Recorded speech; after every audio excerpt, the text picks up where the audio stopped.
Hello दोस्तों, तो स्वागत है आपका हमारे online study channel point study point पर। तो दोस्तों, जैसा कि आपने थंबनेल पर देख ही लिया होगा कि आज हम बीएसटीसी के प्रीवियस एग्ज़ाम पेपर 2015 में 50 अति महत्वपूर्ण प्रश्नों के बारे में बात करेंगे। और यह सभी प्रश्न वेरी मोस्ट इंपॉर्टेंट क्वेश्चन है, तो वीडियो को आप ज़रा भी स्किप ना करें क्योंकि वीडियो आपके लिए बहुत ही हेल्पफुल होने वाला है। तो चलो वीडियो को शुरू करते हैं।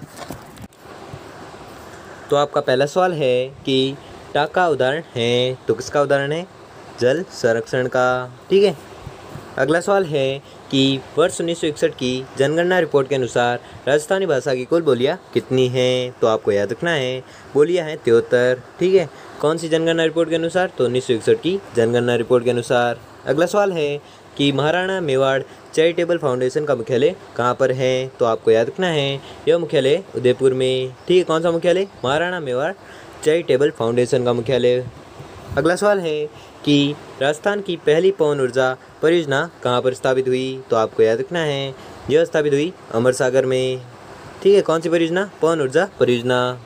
अगला सवाल है कि निम्न में से किस नदी को आकड़ा, नारा, रैणी के नाम से भी जाना जाता है? तो आपको याद रखना है यह जाना जाता है सरस्वती नदी को। किन नामों से जाना जाता है? आकड़ा, नारा एवं रैणी के नाम से जाना जाता है। अगला सवाल है कि स्वामी दयानंद सरस्वती ने उदयपुर में निम्न में से कौन सी सामाजिक संस्था स्थापित की? तो आपको याद रखना है यह स्थापित की थी वैदिक मंत्रालय। ठीक है। वैदिक मंत्रालय सामाजिक संस्था की स्थापना किसने की? तो आपको याद रखना है यह की थी स्वामी दयानंद सरस्वती ने। अगला सवाल है कि खलजी मस्जिद, जिसे हजीरा वाली मस्जिद के नाम से भी जाना जाता है, यह किस ज़िले में स्थित है? तो आपको याद रखना है यह स्थित है नागौर ज़िले में। कौन सी मस्जिद? खलजी मस्जिद। अगला सवाल है कि आबू के परमारों की वैभवयुक्त राजधानी थी? तो आपको याद रखना है यह राजधानी थी चंद्रावती। ठीक है। अगला सवाल है कि पद्मश्री महेश राज सोनी की किस क्षेत्र में पहचान है? तो आपको याद रखना है इनकी पहचान है थेवा कला में। ठीक है। किसकी? पद्मश्री महेश राज सोनी की। अगला सवाल है कि सामाजिक सुधारक एवं विधिवेता हरविलास शारदा का जन्म कहाँ पर हुआ था? तो आपको याद रखना है यह हुआ था अजमेर में। ठीक है। अजमेर में किसका जन्म हुआ था? तो हरिविलास शारदा का जन्म हुआ था। यह सामाजिक सुधारक थे। अगला सवाल है कि आहू एवं परवन नदियाँ किसकी सहायक नदियाँ हैं? तो आपको याद रखना है यह सहायक नदियाँ हैं काली सिंध की। अगला सवाल है कि कौन सा युग्म सही नहीं है? तो आपको याद रखना है पचपदरा जैसलमेर, यह सही नहीं है युग्म।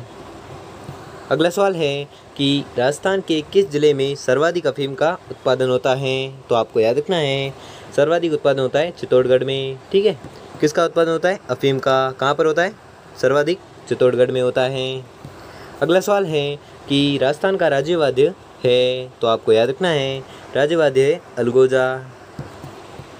अगला सवाल है कि खड़ीन सिंचाई पद्धति लोकप्रिय है? तो कहाँ की लोकप्रिय है? जैसलमेर की। ठीक है। जैसलमेर की सिंचाई पद्धति लोकप्रिय है कौन सी? खड़ीन। अगला सवाल है कि निम्न में से किस राज्य चिन्ह में उक्ति लिखी गई है?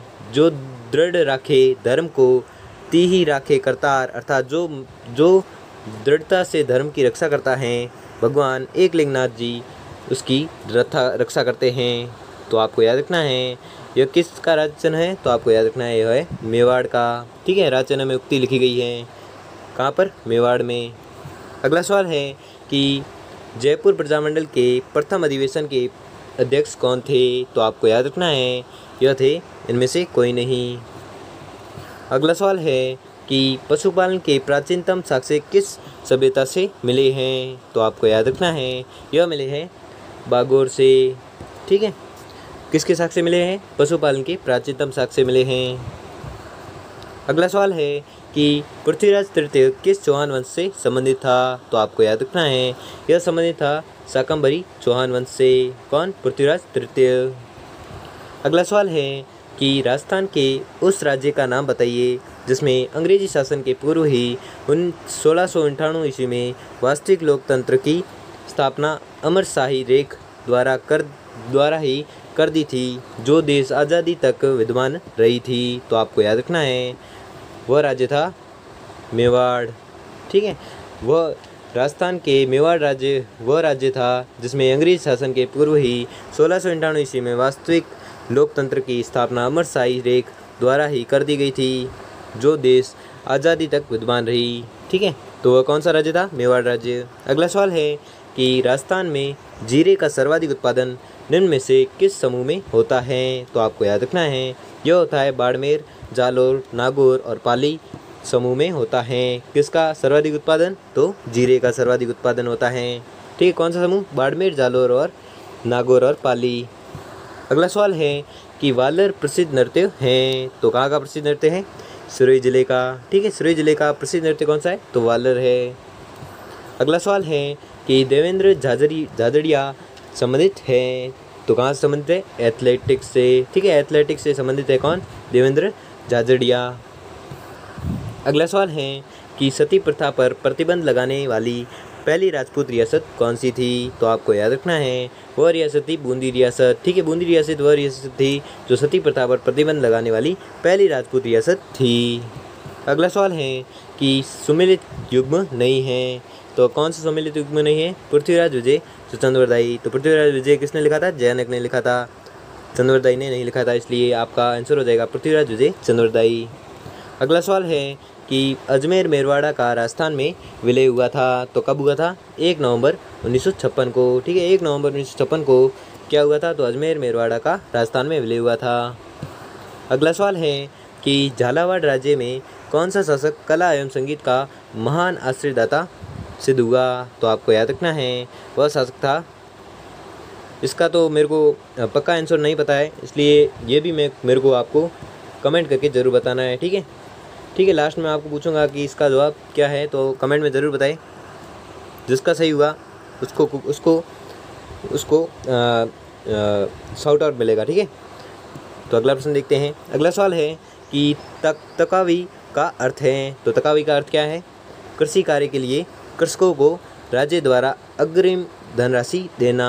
ठीक है, अगला सवाल है कि भगत आंदोलन संबंधित है, तो भगत आंदोलन किससे संबंधित है? गोविंद गिरी से। ठीक है, गोविंद गिरी से संबंधित क्या? भगत आंदोलन।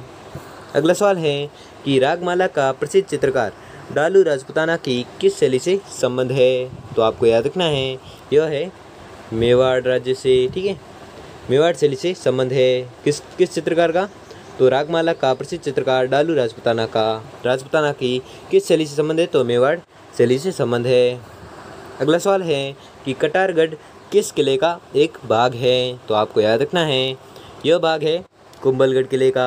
ठीक है, अगला सवाल है कि जयपुर के इतिहास में किसे कला संगीत एवं साहित्य का महान आश्रयदाता माना जाता है? तो यह भी आपको मैं कमेंट में पूछूंगा। ठीक है, इन दोनों के जवाब आपको लास्ट में कमेंट बॉक्स में ज़रूर बताने हैं, और जिसने सही जवाब सर्वप्रथम दिए उसे मैं शाउट आउट दूंगा। ठीक है, यानी कि वापस जवाब दूंगा। अगला सवाल है कि बेंगटी किस संत का पवित्र स्थल है? तो आपको याद रखना है, बेंगटी है हड़बूजी का। ठीक है, हड़बूजी का पवित्र स्थल है। अगला सवाल है कि निम्न में से कौन सा अंगरक्षी का उपनाम है? तो आपको याद रखना है, यह उपनाम है उपयुक्त सभी का। अगला सवाल है कि राजस्थान मौलाना अबुल कलाम आज़ाद अरबी फ़ारसी शोध संस्थान कहाँ स्थित है? तो आपको याद रखना है, यह स्थित है टोंक ज़िले में। ठीक है, तो कौन सा संस्थान?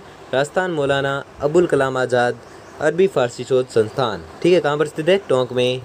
अगला सवाल है कि राष्ट्रीय सरसों अनुसंधान केंद्र है, तो कहाँ पर है? सेवर में।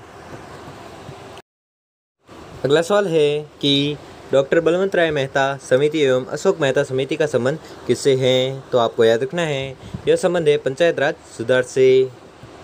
अगला सवाल है कि होली का त्यौहार मनाया जाता है, तो आपको याद रखना है, यह मनाया जाता है फाल्गुन माह में। ठीक है, फाल्गुन माह में कौन सा त्यौहार मनाया जाता है? तो आपको याद रखना है, होली का त्यौहार मनाया जाता है। अगला सवाल है कि विज्ञान के क्षेत्रों में किस शासक का योगदान उल्लेखनीय माना जाता है? तो आपको याद रखना है, यह माना जाता है स्वाई जयसिंह का। ठीक है, स्वाई जयसिंह का योगदान उल्लेखनीय माना जाता है। किस क्षेत्र में? विज्ञान के क्षेत्र में। अगला सवाल है कि लोद्रवा किस जाति के लिए प्रसिद्ध हैं? तो आपको याद रखना है, यह प्रसिद्ध है जैनी जाति के लिए। अगला सवाल है कि सुरई क्षेत्र में 8वीं से 10वीं शताब्दी के मध्य किसकी पूजा का प्रचलन था? तो आपको याद रखना है यह प्रचलन था। तो इसका भी उत्तर नहीं लिखा हुआ है, तो आपको यह भी आंसर कमेंट बॉक्स में कमेंट करके ज़रूर बताना है, ठीक है।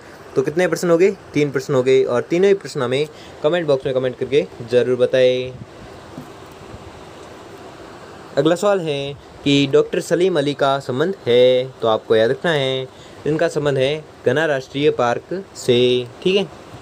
अगला सवाल है कि कार्तिक महीने में चंद्रमा भागा का पशु मेला कहाँ आयोजित होता है? तो आपको याद रखना है यह आयोजित होता है झालरापाटन में, ठीक है। झालरापाटन में आयोजित होता है क्या? कार्तिक महीने में चंद्रमा भागा का पशु मेला कहाँ आयोजित होता है? तो यह होता है झालरापाटन में, ठीक है। अगला सवाल है कि इतिहासकार गौरीशंकर हीराचंद ओझा ने राजपूतों की उत्पत्ति किससे होना बताया है? तो आपको याद रखना है यह बताया क्षत्रियों से, ठीक है। किसने बताया? इतिहासकार गौरीशंकर हीराचंद ओझा ने, ठीक है। तो किसके संबंध में बताया? तो राजपूतों के संबंध में बताया कि उनकी उत्पत्ति हुई है क्षत्रियों से। अगला सवाल है कि 18 मार्च 1948 को मत्स्य संघ का उद्घाटन हुआ, तो हुआ था कहाँ पर हुआ था? अलवर में, ठीक है। अगला सवाल है कि चोकला कौन से पशु की नस्ल है? तो आपको याद रखना है यह नस्ल है भेड़ की, ठीक है। भेड़ की नस्ल कौन सी है? चोकला है। अगला सवाल है कि लच्छी राम किस ख्याल से संबंधित है? तो आपको याद रखना है यह संबंधित है कूचामणि से, ठीक है। कौन? लच्छी राम। अगला सवाल है कि ऊँट उत्सव का आयोजन कहाँ पर होता है? तो आपको याद रखना है यह आयोजन होता है बीकानेर में, ठीक है। बीकानेर में किस उत्सव का आयोजन होता है? तो आपको याद रखना है ऊँट उत्सव का आयोजन होता है कहाँ पर? बीकानेर में। अगला सवाल है कि तर्रे, सरपंच, बालाबंदी, दुगदुगी, गोसपेच, पछेवड़ी, लटकन, फतेहपेच आभूषण शरीर के किस भाग में धारण किए जाते हैं? तो आपको याद रखना है यह धारण किए जाते हैं पगड़ी में। अगला सवाल है कि निम्न में से किस मंदिर को झारखंड बैजनाथ के नाम से जाना जाता है? तो आपको याद रखना है वह मंदिर है सारनेश्वर महादेव का मंदिर, ठीक है, जिसे झारखंड बैजनाथ का मंदिर के नाम से जाना जाता है। तो दोस्तों आपको 50 प्रश्न दिए थे, जिसमें से आपने कितने प्रश्न सही किए हैं? और अगर आपने तीनों प्रश्नों का आंसर अभी भी दे दिया है तो बहुत अच्छा। और अगर आपको वीडियो अच्छा लगा हो तो वीडियो को लाइक और चैनल को सब्सक्राइब कर लीजिए। धन्यवाद।